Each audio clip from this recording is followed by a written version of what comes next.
Who's ready for Cowboys-Eagles to start the season? Dave, you ready? George Pickens, baby. Let's go. I don't love it. I don't love it. I don't love it for George Pickens, but kind of like it for the Eagles.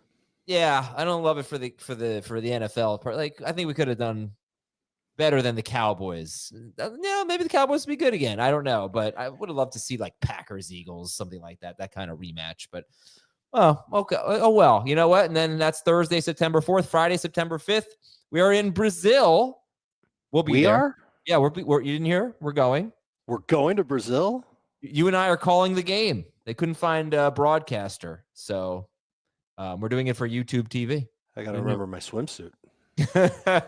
Kansas City and the Chargers in Brazil. All right, welcome to our bonus episode here. It is Wednesday night, and we are going to look at some of the best and worst matchups, for players, for teams. The Giants have the hardest schedule. We talked about that earlier on Wednesday, and I think Malik Nabers might be, maybe my player I'm most concerned about based on schedule. And look, we're not going to make too much of schedule, but Dave, I just was making the case earlier that I think the fact that the Giants have such a hard schedule, if they're struggling, that means Jackson Dart early. And I think that's probably a bad thing. And not only that, I think Malik Nabers has some really, really tough cornerbacks on his schedule. He gets the Chiefs. He gets the Eagles twice. He gets the Broncos. Gets the Bears. I don't know if that'll be too tough. The Packers are a good defense. He gets Christian Gonzalez. It's Minnesota. So yeah, you're not quite selling me. First of all, how did you determine that they have the toughest schedule? It's by win percentage. So they have the toughest win percentage last year? Yeah. So we're assuming that every team is going to have the exact same win percentage. No, I'm not assuming that. But based on win percentage last year, the Giants have the toughest schedule. Look, they're playing the NFC East, which is very good other than the Giants, and they're playing the AFC West, which is very good. So on paper, I'm sure they will not end up having the toughest schedule, but right now the Giants have the toughest and the Patriots have the easiest schedule on paper. Okay. I don't have all the answers. I try and subjectively grade each team's defense. I'm in the process of doing that now. I'm not going to guarantee that the Giants won't have the worst schedule because of what you said. Obviously, they do take on a lot of tough defenses. But it just makes me clench up and get angry when people use old data to try and make points on future events like games and stuff like that. Like there are some teams that were terrible last year. They really changed how their personnel looks. And there's teams that were really great last year. Their personnel is changing, and it's going to be for the worse. So yeah, Dave, I'm not ready to say which teams are definitively going to have easy and difficult schedules. All right, but we're definitely going to have some clues toward it. The NFC East, the NFC North, and the AFC West. Every team in the NFC East gets that. That's really tough. You've got Packers, Vikings, Bears, Lions, Chiefs, Chargers, Broncos, Raiders, and then the NFC East. The NFC East teams got a very difficult schedule. Now, what does that mean? Sure. They're facing good defenses? Not necessarily, but that's a lot of losses probably for the Giants right now, and that means Jackson Dart. I don't want to. Well, maybe I don't want to get into the Giants. I do want to. Let me read you something. Oh, now you don't want to get into the Giants. Well, it's the first podcast in your history where you don't want to get into the Giants. Here, there's something you said. There's something you said that we really need to underscore here. And it's you don't want to make a big deal out of the schedule. And I think for the most part, that's true. Like I know that Jamie and Heath really don't take the schedule into consideration at all because they wisely understand that defenses change how they play as the season rolls on. Some teams start off slow, they stink, and then it all clicks by October, and then they're off to the races. Some defenses look great on paper, and then they suffer a ton of injuries like the 49ers, for example, and they stink. Some defenses stay healthy all year, but their offenses stink, and they're forced into tough situations. They ultimately give up points. So I like to use the schedule, if anything at all, as a tiebreaker. And also just like things to know going into the draft, like which weeks are going to be the worst for buys. We kind of lucked out this year. I remember last year when we had 6 teams on bye in week 14, and we were all pulling our hair out because we didn't know how we were going to even set a lineup in week 14, and we had playoff berths on the line. It's not that bad this year. Week 8, won by NATO the entire season. So that's a positive. That's something that fantasy managers can look at, and maybe that ends up being a tiebreaker too for your teams when you're on draft day.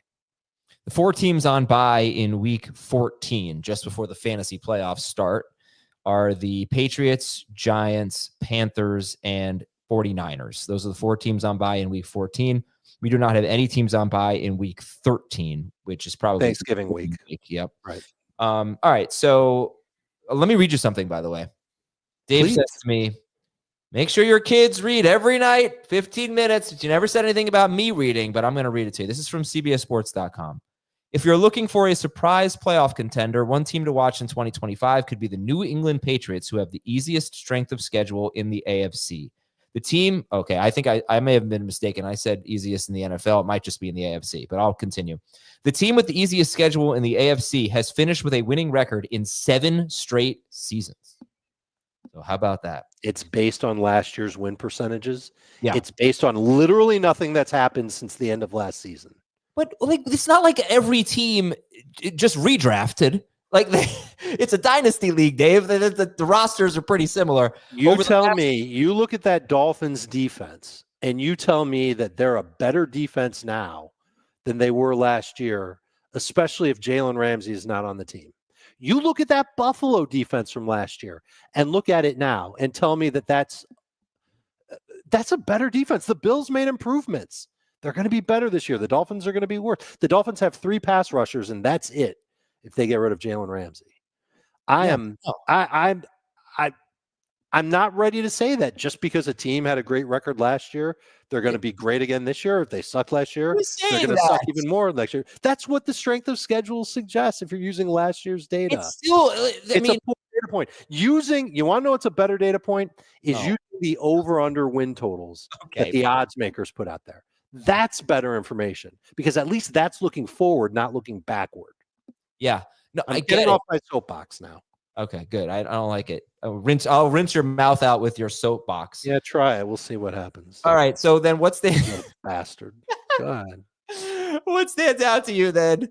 Who are some players or teams that have favorable schedules? So I haven't broken it down team by team necessarily. I'm just going to tell you a couple things that stand out to me. Okay. One that really stands out to me in a good way is that the Baltimore Ravens have not one but 2 home stretches, like homestands in baseball, that make me feel really good about, I don't know, a squad that's got a 30-year-old running back that could use a lot of time off of an airplane. Weeks 5 through 8, they've got the Texans, the Rams, a bye, and then the Bears. The Texans are probably the toughest defense of those 3, but that's a nice little span there. And then in weeks 13 through 15, they're against the Jets, the Bengals on Thanksgiving, and then the Steelers. So some tougher defenses there. The Jets and Steelers, not the Bengals. The Bengals are another defense that, man, if they get rid of Trey Hendrickson, they could really suck this year. That makes me feel a little bit better about drafting Derrick Henry.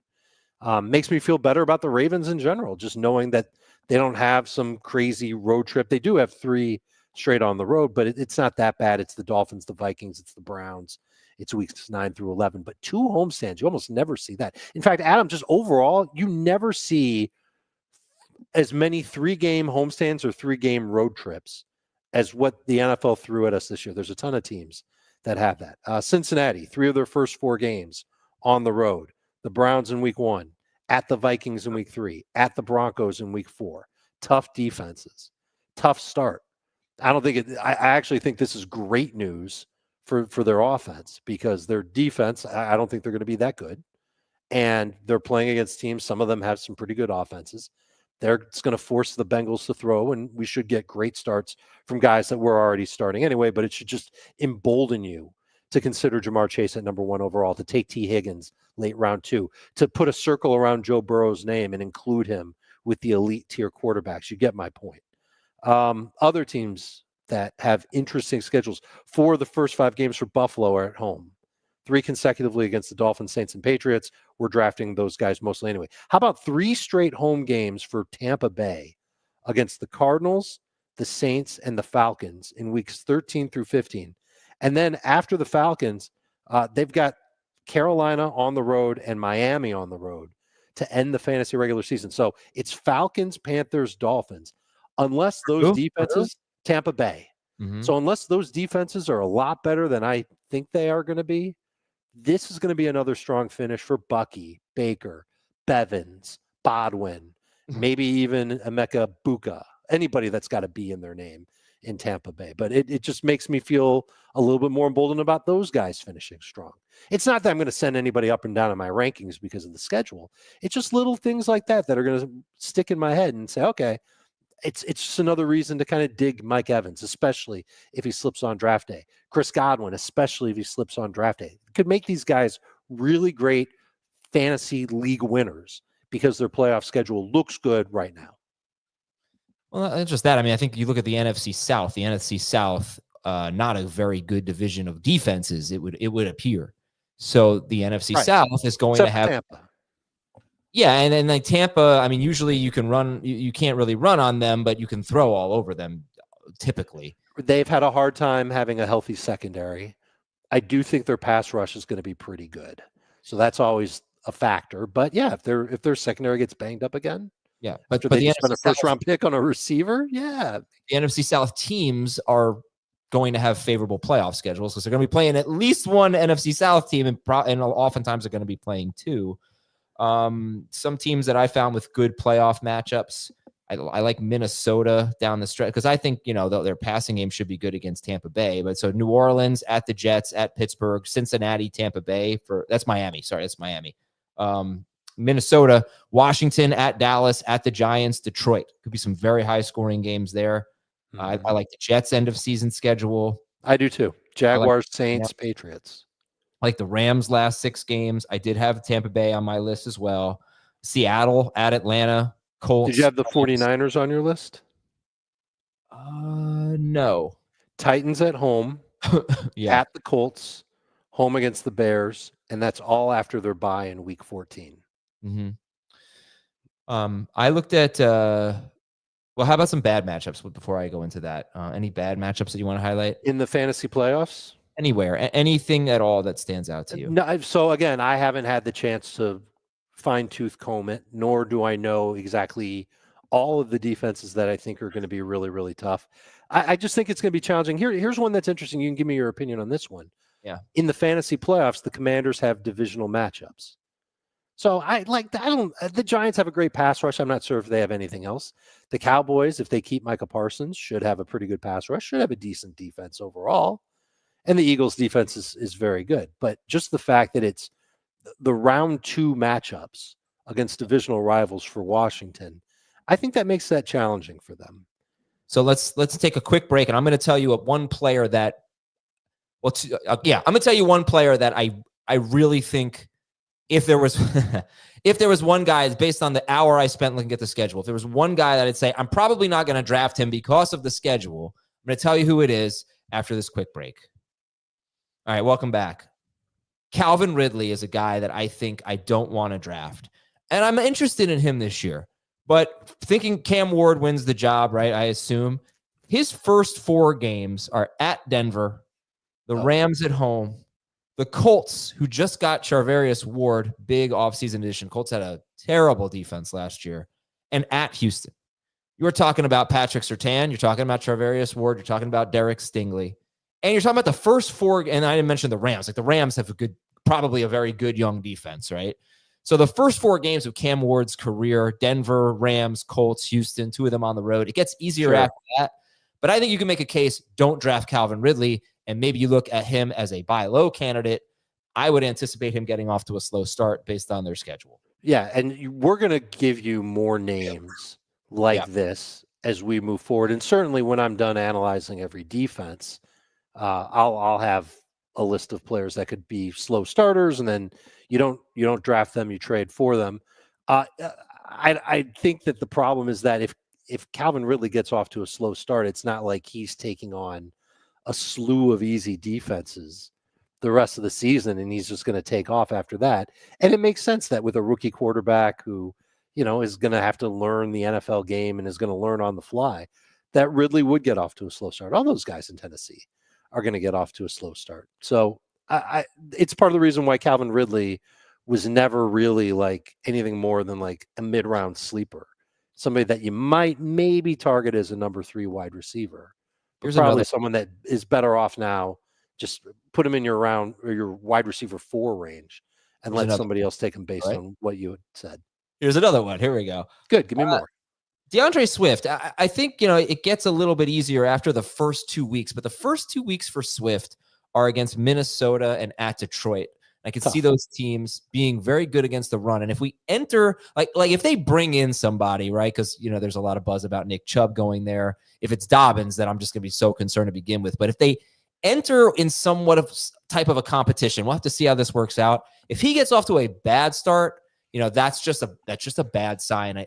I want to say it was Jamal Williams. Man, I could be wrong about these details. Help me out. But I feel like Aaron Jones had a 2-game suspension to start a season like 6 years ago or something.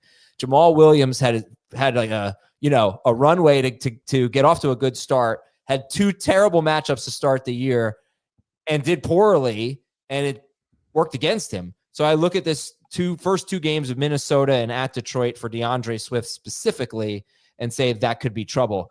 I do, however, see the Chicago offense after the Minnesota game at Detroit, Dallas, at Las Vegas. I could see them getting off to a nice start.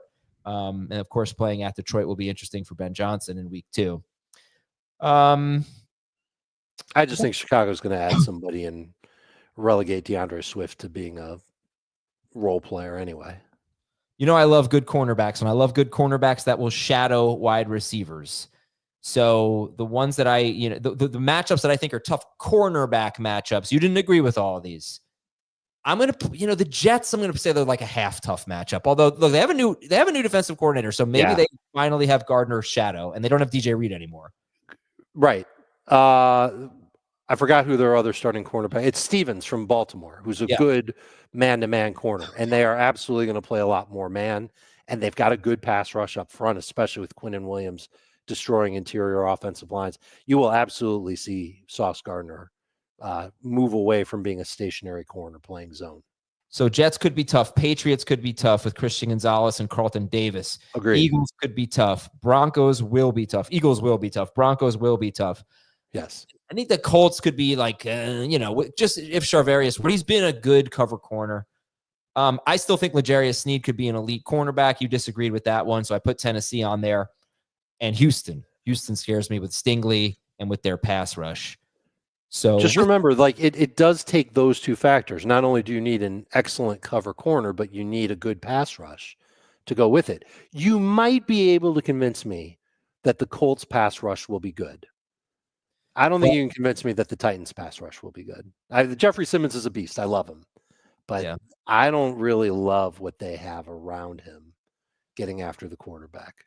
And I don't know if L'Jarius Sneed is ever going to be the same after this past season.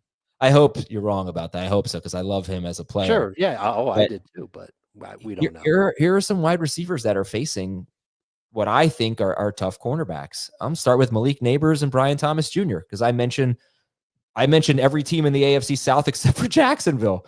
So, and not in addition to that, Brian Thomas Jr.'s at San Francisco, which I don't think will be hard, but he gets Kansas City. Seattle could be tough. Rams could be tough. Chargers had the best scoring defense in the NFL last year. I don't really buy it. I think it was schedule based. Gets the Jets, gets the Broncos. Brian Thomas Jr. has a pretty bad schedule. The good news is he absolutely torched Houston twice last year. He was great against the Patriots, scored 32.5 fantasy points against the Jets. Speed, baby. Neighbors, Eagles twice, Broncos, Chiefs, Chargers, at the Bears, Packers, at the Patriots. Minnesota can be tough. I don't know about Dallas, but they could be tough. Neighbors does not have a good schedule either, in my opinion. Cortland Sutton's got some tough matchups. DK Metcalf has some tough matchups. But the 2 that really stood out were Neighbors and Thomas. Does it matter to you at all? Not as much. I think the bigger concerns with Neighbors go beyond the schedule. It's his quarterbacks. It's the offense in general. But the flip side to this is simply, do you expect a cornerback to play amazing football for 4 quarters? Because there's going to be a lot of games where the Giants are trailing. And that's what happened last year. And look at all the targets that Malik Nabers had, and especially from inferior quarterbacks. Now, I'd argue he's got an upgrade in quarterbacks. It's not like, you're not going from Curtis Painter to Andrew Luck or anything like that, but it's still timely reference, Dave. Nice job. Yeah. But you're still getting an upgrade. I think if you're scared off because of Nabers' schedule, you're kind of missing the point. It's more about Nabers and all the other issues that are underlying in New York. The fact that he is going to see a lot of tough corners is definitely a factor. I'd like to go back and see how he did against tough corners last year. Well, if you remember the Cleveland game, we were a little like, I don't know if we should start. And they torched them in week 3. Philadelphia, he was terrible against them. I don't really think he faced that many, lockdown corners last year. I'm not that worried about it, but if you're going to call it a potential tiebreaker, then I think people should just know that Malik Nabers, on paper, he does have a pretty tough schedule. Now, if you were to tell me that Malik Nabers is going to face, say you made a list of the 10 toughest cornerbacks in the National Football League, and he's going to have 10 games against them. All right, not necessarily facing all of them, because like Philadelphia, he'll see Quinyon Mitchell twice, something like that. Then that would be something that sticks in my head on Nabers, and it might make me think twice about taking him over Amon-Ra St. Brown or Puka Nacua. Yeah, well, he is definitely going to face tough ones. He's going to face Surtain. He's going to face the Eagles twice, and the Eagles don't shadow their receivers. They don't have Darius Slay anymore either, but they have the 2 young corners. He's going to face the Chiefs. I say the Chiefs. I mean, I did earlier. And by the way, I don't think the 49ers defense is going to be as good as it was a couple of years ago. Yeah, but I kind of like their corners, and they still have Nick Bosa rushing the passer. They've got they got a great slot corner in San Francisco. Lenore, I think there's a chance they move him outside. So I've already studied the 49ers. So if you want my quick notes on their cornerbacks, I will tell you. I mean, they used to be a defense that you kind of feared. I don't know if you do anymore. They've lost so much. They have lost a lot. They're still pretty good at linebacker. Lenore and Green are their cornerbacks. I'm not sure if Lenore is going to stay in the slot all the time. Their safeties are a liability. And their pass rush, like after Nick Bosa, they've got a lot of rookie defensive tackles. I'm not sure how good those guys are going to be. I don't think they're going to be as good as they once were, but I think they can still be competitive with what they have. Yeah. All right, Dave, I'm ready for this to wrap up. You good with that? Anything else? I'm good with it, but I intend to deliver a lot more on this subject without looking back at strength of schedule last year. Let's put some elbow grease into studying these defenses, especially the ones that changed coordinators. Indianapolis is a great example. They've got Lou Anarumo as their defensive coordinator. He used to be great with Cincinnati until they bottomed out last year. It's a totally different change. I'm curious how I'll grade them, and I'll run it past you guys, and you'll tell me if they pass the sniff test or if you disagree. Maybe Jamie and Heath will think that the 49ers defense is total garbage now, and that they'll want to take Rams players and Seahawks players because they're taking on a 49ers defense. It's going to be an interesting conversation. But if you believe that matchups are important to fantasy football, then you should believe that the schedule is important. And taking everything as at least a tiebreaker is smart. And maybe one of the biggest takeaways is something that was said on the earlier show today on Wednesday morning. If the Giants really do have the hardest schedule in the NFL, you probably want to avoid their running backs. Yeah. All right. But I think a lot of people were avoiding their running backs anyway. Well, you never know. All right. Thank you, everybody. For Dave Richard, I'm Adam Azer. Have a great night. We'll talk to you on Thursday morning with a mailbag.